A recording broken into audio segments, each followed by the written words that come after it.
Una pregunta es, y esto viene básicamente con Latinoamérica, ¿cuáles consideran que son los desafíos más frecuentes para los pastores hoy en la región? Definitivamente la formación del liderazgo, tanto en términos de lo que es conocimiento bíblico, principios básicos de hermenéutica y exégesis, pero sobre todo principios de liderazgo y de integridad. Yo creo que eso es como el talón de Aquiles del pastorado latinoamericano.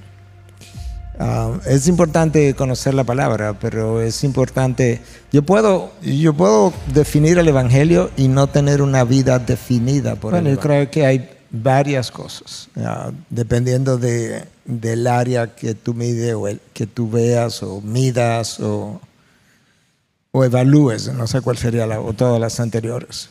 Definitivamente la formación del liderazgo, tanto en términos de lo que es conocimiento bíblico, principios básicos de hermenéutica y exégesis, pero sobre todo principios de liderazgo y de integridad. Yo creo que eso es como el talón de Aquiles del pastorado latinoamericano. Es importante conocer la palabra, pero es importante. Yo puedo definir el evangelio y no tener una vida definida por el evangelio. Y yo creo que eso es como muy común. Entonces, perdón, repítalo, porque lo están escribiendo. Okay. Yo puedo definir el evangelio y definirlo bien. Y sin embargo, cuando la gente mira mi vida, no es una vida definida por el evangelio. Donde se pueda ver el evangelio, que el evangelio me dio forma. No se puede ver el poder del evangelio en mi vida que me cambió, pero te defino el evangelio. Entonces yo creo que eso es uno de los retos. Necesitamos modelos de líderes humildes, mansos, bíblicos, que predican la palabra. Eso es uno. Dos, muchas veces el que vive en Europa o Estados Unidos no se percata de esto, pero la única razón por la que nosotros tenemos un enorme % de pentecostales versus Estados Unidos y Europa es la cosmovisión detrás de ambas culturas. Nuestra cosmovisión es eminentemente animista, y no solamente la de nosotros, la de todo el tercer mundo. Y en el animismo la gente habla con espíritu, tiene sueño, interpreta sueño. La gente va y consulta con un medium o un espiritista. Y cuando la gente se convierte, pues quiere cristianizar todas esas creencias. En Latinoamérica, por ejemplo, nosotros no tenemos problema con que la Biblia sea inspirada por Dios. De verdad que eso es como que no es un tema que yo haya escuchado. El problema en Latinoamérica es que la Biblia no es suficiente. Por eso que yo necesito el sueño, el rema de Dios directo, el profeta que me revele la psicología, pero que Dios inspira cosas. Sí, el animista no tiene problema con que Dios revele e inspire. Estados Unidos tiene un problema con la inerrancia e infalibilidad de la Biblia, porque su cosmovisión es el racionalismo. Y en el racionalismo alemán, por ejemplo, surgió mucha crítica a lo que es la Biblia y demás, porque la razón tenía que explicarlo todo. Entonces tú puedes ver, pero al final en Latinoamérica terminamos también con una Biblia que termina siendo insuficiente y también falible, porque si no es suficiente tiene que ser falible y errante. Y cerrada. Entonces, exacto. Entonces Latinoamérica tiene un canon abierto. Pero el racionalismo, como ha entendido la Biblia correctamente, el canon está cerrado. Pero la inerrancia y la infalibilidad en Latinoamérica entró por la puerta de atrás, de la insuficiencia de la Biblia. Yo necesito todavía estas otras comunicaciones. En Estados Unidos entró por la puerta de adelante, que es el racionalismo. Entonces yo creo que nosotros necesitamos entender eso, porque si yo no sé cómo mi gente piensa, yo no voy a saber cómo cambiarle su cosmovisión y explicarle incluso de dónde trae eso de una forma que le haga sentido, que no se ofenda, pero que quiera abrazar entonces lo que es una enseñanza bíblica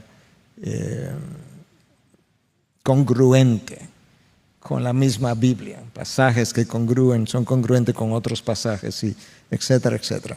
Entonces yo creo que ese es otro reto. Y yo creo que a nivel del feminismo, el feminismo de Norteamérica y en Europa es muy distinto al feminismo latinoamericano. El feminismo en Norteamérica, en el norte, es muy militante, es muy activista. El feminismo en Latinoamérica, y mi esposa me ayudó a entender parte de esto, es muy manipulador. Manipula las emociones, los sentimientos. Y eso necesita dos manejos distintos. Pero no hay duda de que las esposas en Latinoamérica, mi esposa me ha ayudado mucho. De hecho, hicieron varios programas sobre esto, acerca de el control que la mujer latinoamericana quiere tener por de una manera soterrada, sutil, no militante como en Norteamérica. Y yo creo que eso es un reto simplemente para que sepamos lidiar con eso. Y la falta de liderazgo en el hombre es lo que ha abierto una puerta para que haya tanto liderazgo femenino dentro de las iglesias. Entonces tenemos que levantar a ese hombre, tenemos que levantar un hombre bíblico.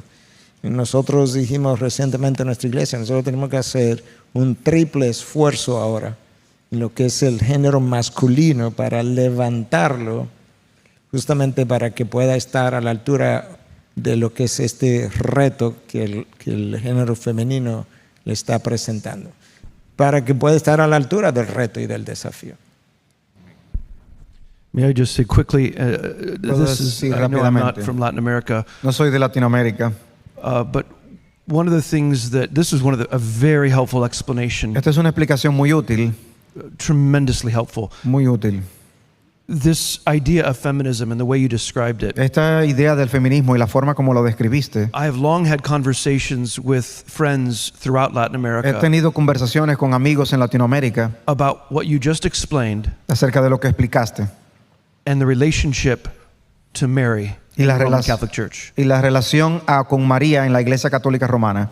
and how so many men and women Y cómo tantos hombres y mujeres associate their relationship to Mary with their relationship to their mothers and grandmothers, asocian su relación con María a la relación con sus madres y mujeres. and why it is so difficult for so many of them to leave Rome. Y por qué para algunos les es tan difícil abandonar Roma. Does that make sense? Abandonar Roma. Does that make sense? ¿Tiene sentido? Something I thought about for a long time. Algo que he pensado en eso por un buen tiempo. This has been very helpful explanation. Es Thank una you. explicación muy útil. Gracias. Perdón, Pepe. ¿Tú pudieras repetir la pregunta? Porque creo que hay algo que perdí. Porque yo creía que era el reto. Perdón, haz la pregunta de nuevo, por favor. ¿Cuál es el...? Ya no lo encuentro, pero te lo voy a decir así de memoria, porque ya había ordenado mis tarjetas ya. ¿Cuáles son los mayores desafíos que enfrentan los pastores en la realidad latinoamericana de hoy? Ok. No, entiendo. Pensé que se refería más bien a la problemática del ministerio pastoral en América Latina, porque son dos perspectivas es diferentes. los No, ok. desafíos que un pastor enfrenta de acuerdo a la realidad de Latinoamérica de hoy. Tal vez, y completamente de acuerdo con lo que Miguel y Bill Parson han dicho, pero añadiendo algo más, yo creo que nosotros estamos viviendo en América Latina un avance del secularismo, otra vez, que no habíamos tenido nunca antes. Y eso ha llevado a las personas a tener muy poco compromiso. Entonces uno se da cuenta que en las iglesias en América Latina hay mucha gente que profesa ser cristiana. Sin embargo, al mismo tiempo no tienen el menor interés de hacerse miembros de una iglesia o de comprometerse con una iglesia local. Entonces los pastores en América Latina están lidiando con personas que vienen a la iglesia, pero como yo le decía a un grupo en estos días, yo creo que el gran problema es que en nuestras iglesias hay demasiados usuarios de Jesús, pero pocos discípulos de Jesús. O sea, personas que quieren a Jesús, para resolver sus problemas, pero no se quieren comprometer con el cuerpo de Cristo.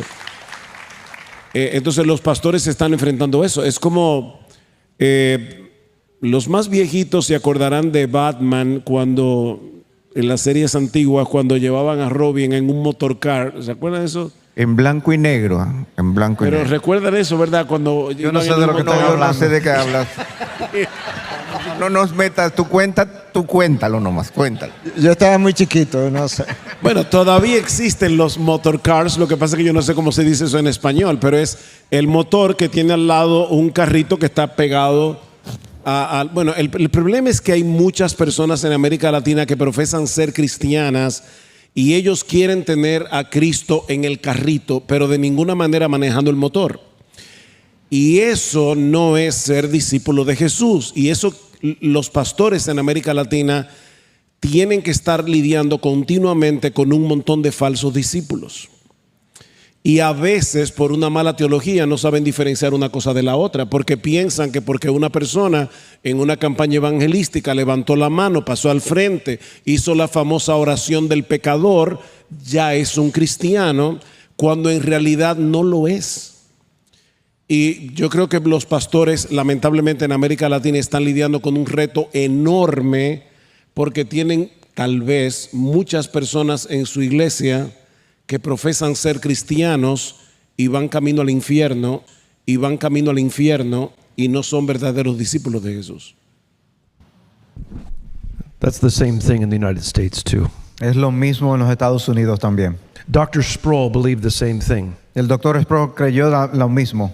that one of the greatest problems in the church is not only a lack of true assurance of salvation, De que uno de los grandes problemas no es simplemente una falta de verdadera seguridad de salvación, but a false assurance of sino salvation. también una falsa seguridad de salvación. And that is why we preach the way we do. Y por eso predicamos en la manera en que lo hacemos. De hecho, Solo- perdón. Dale. Se lee en la Déjame mente, ver se si lee te en leo la la mente. mente ahora.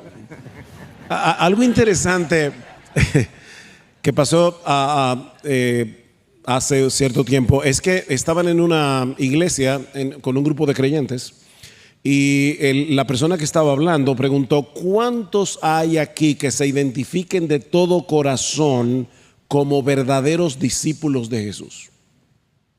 Y la gente se estaba mirando una a la otra y casi nadie se atrevía a levantar la mano como: wow, de todo corazón, si yo soy un verdadero discípulo. Y tal vez había uno por ahí que levantaba la mano tímidamente y miraba al otro así a ver quién levantaba la mano. Ok, déjeme cambiar la pregunta. ¿Cuántos aquí de todo corazón creen que son cristianos? Y todos levantaron la mano. Entonces ahí se ve claramente, y perdonen porque voy a usar una palabra un poco fuerte, pero aquí hay una esquizofrenia teológica. Porque no se están dando cuenta que todo verdadero cristiano es un verdadero discípulo. Y si tú no eres un verdadero discípulo, tú no eres un verdadero cristiano. Yo no puedo hacer esa dicotomía. Cristo solo tiene discípulos. O tú eres discípulos o tú vas camino al infierno. Y yo creo que eso es un tremendo reto. En la iglesia en Estados Unidos, y nosotros lamentablemente del norte, ¿verdad? A ellos les da gripe y nosotros estornudamos. Ese es el problema. Simplemente para, como... No te leí la mente. No me leíste la mente esta vez. Ya sé que no eres infalible. Solamente para abundar sobre algo que dijo Sugel acerca del uso de Jesús. Yo creo que la razón por la que se da exactamente lo que Sugel acaba de decir, lo que Parson afirmó que se da ya también, de falsos discípulos. Yo creo que hay mucha gente que anda buscando a Jesús para que lo salve del infierno, pero no de su pecado. Y ese es el problema. Y si Jesús, tú lo andas buscando para que te salve del infierno y no de tu pecado, no puedes tener a Jesús ni para una cosa ni para la otra. Pero tú crees que eres cristiano porque tú una vez, huyéndole al infierno, fuiste en búsqueda de Jesús. Pero el problema no es el destino final, es donde tú estás al inicio, que estás esclavo de tu pecado. Y tú necesitas un Salvador. Y después que encuentra el Salvador, entonces ya está librado del infierno. Pero la gente no quiere eso, no quiere lidiar con su con su problema interno. Hay una historia de G.K. Chesterton, que fue un periodista inglés, eventualmente se convirtió aparentemente al cristianismo y salió un artículo en el periódico que decía, "What is the problem with the world?" ¿Cuál es el problema? ¿Cuál es el problema en el mundo? Ay, perdón. Gracias, Salvador. Y entonces él escribió, el señor director o editor, con relación a su pregunta, ¿cuál es el problema con el mundo? Yo soy. Firmado G.K. Chesterton. Hermano, ese es el problema. El problema con el mundo eres tú y soy yo. Nosotros tenemos que arreglar el mundo nuestro interior con Cristo. Y entonces el mundo exterior comenzará a tomar forma. Pero la gente viene a consejería incluso, aún en las iglesias, buscando que le arreglemos el mundo exterior mientras su mundo interior está en desorden. Y eso no va a pasar. Nunca va a pasar. Y quizás termino con esta otra historia, ilustración, que algunos de ustedes ya me han oído hacer si son de aquí de la IBI, pero esta niña llega a su casa y le dice a su papá que quiere jugar, el papá está viendo televisión, no quiere perder tiempo, y le da un papel con algunos lápices de colores y ella va a dibujar. Él piensa que va a venir en un rato y viene a los 5 minutos. No, papi, yo estoy aburrida, yo quiero que verdaderamente juguemos. Y el papá mira al lado, ve un periódico de esos grandotes que tendían a hacer antes y ve una figura de un mundo, un globo con países y con mapas políticos, ¿verdad? Con divisiones de países. Y pensó, wow, tengo una idea. Tomó el mapa, lo rompió en múltiples pedazos, le dio un recipiente, le dio una cinta pegante, un scotch tape. Le dijo, mira, mi hija, arma ese mapa y cuando tú vengas, jugamos. Y ella se fue y él se sentó frente a la televisión. Dijo, yo debo tener como 2 horas para ver televisión. Y a los 10 minutos, 15 minutos, la niña vino, papi, ya lo armé. Y el papá le dice, ¿cómo que tú lo armaste tan rápido? ¿Y cómo tú lo hiciste? Y él dice, mira papi, detrás del mapa había la figura de un hombre y cuando tú armas al hombre, el mundo queda armado. Esa es la respuesta. Nosotros tenemos que armar al hombre, pero el hombre es el ser humano.